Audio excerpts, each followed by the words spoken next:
Corona পরবর্তী সময়ে প্রথমবারের মতো মোংলা বন্দর জেটিতে এক মাসের সর্বোচ্চ ৮ কন্টেইনারবাহী ১৮৬ মিটারের লাইবেরিয়ান পতাকাবাহী বাণিজ্যিক জাহাজ ভিড়েছে। সোমবার দুপুরে এমভি মার্কসপং নামে লাইবেরিয়ার পতাকাবাহী জাহাজটি বন্দরের ৭ নম্বর জেটিতে ভেড়ার মধ্য দিয়ে চলতি মাসে সর্বোচ্চ ৮টি জাহাজ ভিড়ল মোংলা বন্দরে। এ সময়ে জাহাজে ১,৮৭৫টি কন্টেইনারজাত মালামাল আমদানি রপ্তানি করা হয়। এসব বাণিজ্যিক জাহাজের মাধ্যমে fabrics, machineries, apple, tricycle parts, electrical goods, white clinker, fertiliser, calcium carbonate, copper cathodes ইত্যাদি আমদানি এবং jute goods, shrimps, crabs, white fish, clay tiles, dried fish, machinery, garments products, cotton yarn ইত্যাদি রপ্তানি করা হয়।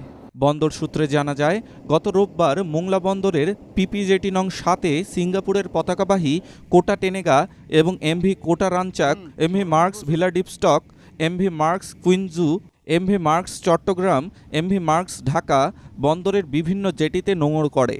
বর্তমানে বন্দর জেটিতে গড়ে প্রতি সপ্তাহে ২টি করে কন্টেইনার জাহাজ আসছে।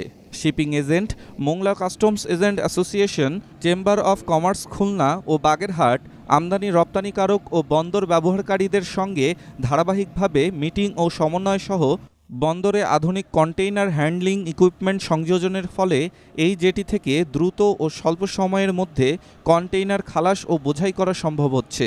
একই সঙ্গে গিয়ারলেস জাহাজ হ্যান্ডলিংয়ের সুযোগ সৃষ্টি হওয়ায় কন্টেইনারবাহী সমুদ্রগামী জাহাজের আগমন বৃদ্ধি পেয়েছে। এর ফলে বন্দর ব্যবহারকারীদের মোংলা বন্দরের প্রতি আস্থা বাড়ার পাশাপাশি তাদের সময় ও অর্থ সাশ্রয় হচ্ছে। মোংলা বন্দর কর্তৃপক্ষের উপপরিচালক মোহাম্মদ মাকরুজ্জামান বলেন, করোনা পরবর্তী সময়ে মোংলা বন্দরে কন্টেইনারবাহী জাহাজ আগমন কমে গিয়েছিল।